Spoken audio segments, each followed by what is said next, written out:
several notable NFL news items that do impact the Cowboys I want to get into on today's show. First up, Brian Daboll out as the Giants head coach. He has been fired. We'll break that down. Several Raiders key injury news updates that we will get to as well, since the Cowboys play the Raiders on Monday Night Football. And Week 10 results that matter and impact the Cowboys before Monday Night Football between the Eagles and the Packers. Now, our goal on today's video is to beat the November channel likes record so far this month. That is 2,400. I think we can crush it on today's video. Help us out by liking the video, please, and thank you if you haven't already done so. The big NFL news of the day, Brian Daboll is out as the Giants head coach after not one, not two, not three, but 4 straight double-digit leads that the Giants have blown. Ownership firing Daboll on Monday. Mike Kafka is the interim head coach. Cowboys and Giants don't play again until the very end of the season. Marshall Green, who has been in shambles for a reason we'll get to here in a second, had this stat on the Joe Schoen, Brian Daboll combination. 2-8 this year. 3-19 in their last 22 games. 5-22 in the last 27 games. 5-17-1 in the NFC East.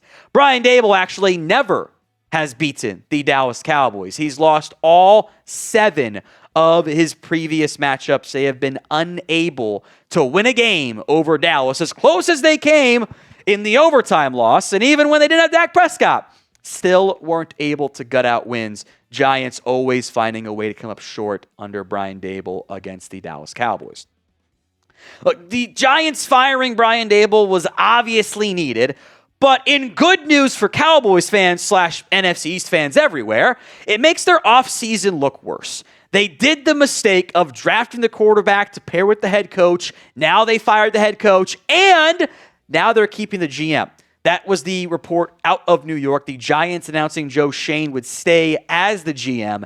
This is the exact move that bad franchises make. This is a good thing for the Cowboys and the entire NFC East. Keeping the GM who was on the hot seat and not the head coach is not what smart teams do. You want to have cohesion in the organization. You're not getting that now in New York, because now the GM has to make Jackson Dart work. The head coach might not be on the same timeline as the GM is. So if the team struggles again, they're just going to fire the GM, but they just hired the head coach, so they're going to keep the head coach. And if the quarterback doesn't get going and have success, they're going to fire the quarterback. Now the head coach fighting for a job, and it's just, you're never on the same timeline, and it's bad. Which means it's great news for the Cowboys and the entire NFC East as a whole. So, on behalf of Eagles and Commanders fans everywhere, thank you, Giants, for finding ways to do the stupid thing. And this is why Marshall Green is in shambles on our Giants channel. So, beyond this year, be honest with me, how much do the Giants worry you? 1 to 10 is your scale. Let me know in the comments section of today's show. I think the one thing that gives you some confidence if you're a Giants fan has been the play of Jackson. I think he's gotten, for the most part, better each week. My biggest concern, as part of the CTE crew with Cam Scatterbo, they were reckless with how they were deploying him and just letting him take so many hits and not having him do enough like real, pure drop back passing stuff. Not going to play this week, I assume, because of a concussion. It's the 4th time this year he's been evaluated for a concussion. At first, they were fine, but that's 4 now. That's a lot of hits he does not need to be taking. I know some of you have been like, well, they might hire Klayton Adams. I doubt it, actually. I'm not too worried about losing Klayton Adams to the New York Giants. And it's history that tells me that. In general, non-play calling offensive coordinators don't get a lot of buzz, especially when it's their first year as a non-play calling offensive coordinator, and especially if they're not quarterback focused. Sometimes the non-play calling OC with a quarterback coaching background gets a shot, i.e. Brian Callahan, but outside of like Bill, there's not very many he called some plays, non-play calling OCs that get the job unless they're working with QB. So I would not be overly concerned about losing Klayton Adams. Let's go to the Raiders since they play on Monday Night Football. They are banged up on the offensive line. Geno Smith also working through that quad contusion. sounds like he'll play. At this point, history tells us to expect Geno's best game of the year. Kind of like the last time he had a good game against the Cowboys, the Seahawks match. Remember that when he was dealing, the Cowboys just were better on offense. Geno has been bad this year. I even think last year, 2024, he had a bunch of interceptions, but there were drops and miscommunications. It wasn't Geno's fault. This year, he just doesn't look good. They're going to feed Tyler Lockett a decent amount in this game because it's the Pete Carroll's old buddies have all reunited in Las Vegas for a retirement home tour.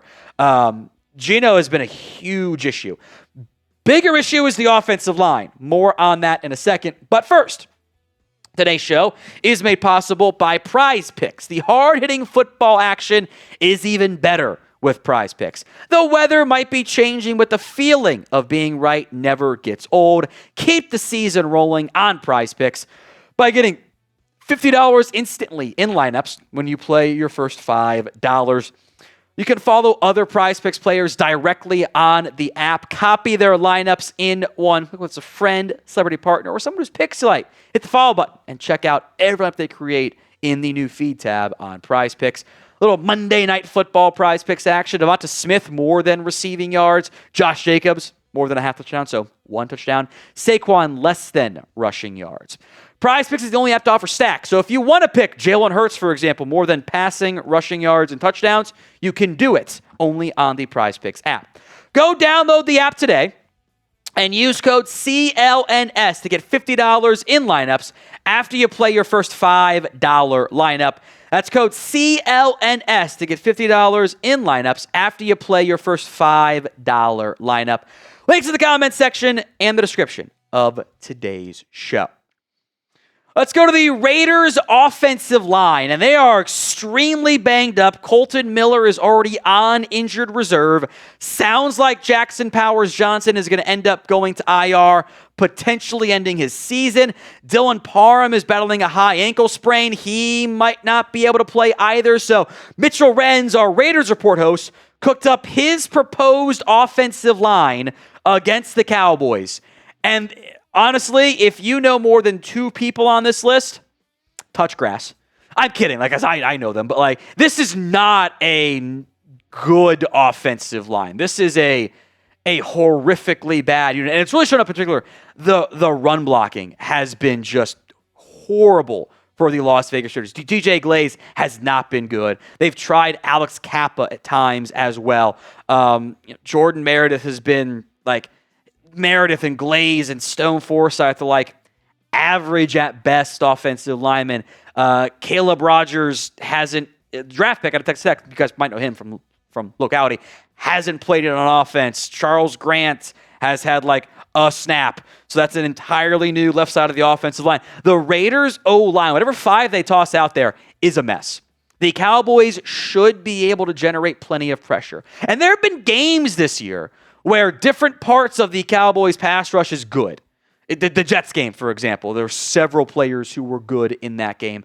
Couple players against the Arizona Cardinals as well. The consistency of the Cowboys offense or defensive line has not been particularly good. It's been James uses 3 pressures in his last 4 games. He has not been the level of impact player I think the Cowboys are hoping for. I think we'll see plenty of 5-man fronts coming out for the Dallas Cowboys.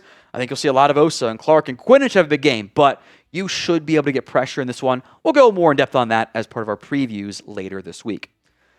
So give me your score prediction between the Cowboys and the Raiders. Let me know in the comments section of today's show. Finally, not going to do full-on playoff picture. I refuse to do it until at least another week. They aren't technically out of the playoff hunt yet, but the Cowboys are the number 11 seed right now. They've lost to several fringe playoff teams. They need a bunch of help. And per Next Gen Stats, 4% playoff probability right now. Some key Cowboys losses. Obviously, Philadelphia stands at the top, given they're the number 2 seed going into Monday Night Football, and they play in the same division. Bears, Panthers, and maybe Arizona hurt you a lot for wild card hopes. That Bears one, that stings since Chicago might end up being the 7th team in the postseason. Look, the Cowboys, I do think in general, though, got some help with the Week 10 results. And if you want to keep those playoff hopes alive, I do think you have to cheer for the Green Bay Packers in Week 10, even though that kind of like hurts your draft pick slightly. I think the best path to the playoffs is going to be the NFCs because you have a little bit more control over that. You've already lost to the Bears. You need a bunch of help from them, other teams. You can at least give yourself some help by taking down the Eagles in a week and a half if you win this game against the Raiders first. A Packers loss does help your draft pick positioning, so it's not the end of the world if they lose. It's kind of a bit of a lose-lose / win-win no matter what. But who are you cheering for in this one? E for the Eagles, P for the Packers. Let me know in the comments section of today's show. Then we'll run through some notable results that did help you in Week 10. So rapid fire here on some of these. The Week 10 results that benefited you from a playoff perspective if you want to keep those ever so slim hopes alive here. The Colts beating the Falcons in overtime in London. The Falcons have been a very weird team. They're still like on the fringes of being in the playoff picture mix. They're the 13th seed now with that loss. They would have been ahead of you had they won.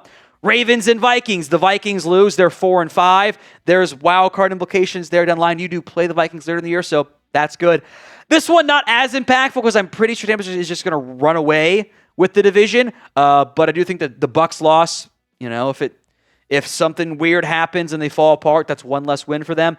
Saints and Panthers did matter a lot. Panthers could have been 6-4 right there in the heat of the playoff picture race. Instead, they do drop that game. And I mean, honestly, outside of the top 8 teams, no one's got better than like 17 or 18% chance in the postseason. That was a huge loss and a bad one for Carolina. Now, we'll have more videos for you all season and into the offseason and beyond here on the Cowboys Report. Hit that sub button so you don't miss out. YouTube.com/Cowboys TV for more free Cowboys YouTube videos. Arizona also helped you out a little bit. Again, this is all based on making the playoffs. Otherwise, you want the draft pick. These all hurt you. It's the inverse, right? But for now, I guess we'll hope for playoffs. Cardinals losing was ugly. Also, you felt bad because, look, another team that beat the Cowboys, and that offense was doo-doo afterwards. The Niners, if you want that wild card race, that was kind of a bad performance by them. They're so banged up and so injured. It's a huge concern there. The Commanders, at this point, they also, by the way, news of note, Joe Witt, no longer the play caller on defense. Dan Quinn taking over there. That was a good one for the Cowboys. They fall to 3-7. You could almost argue Detroit would have been a better team, but I don't think Detroit would have completely fallen out of the race. So you almost want them to be further ahead.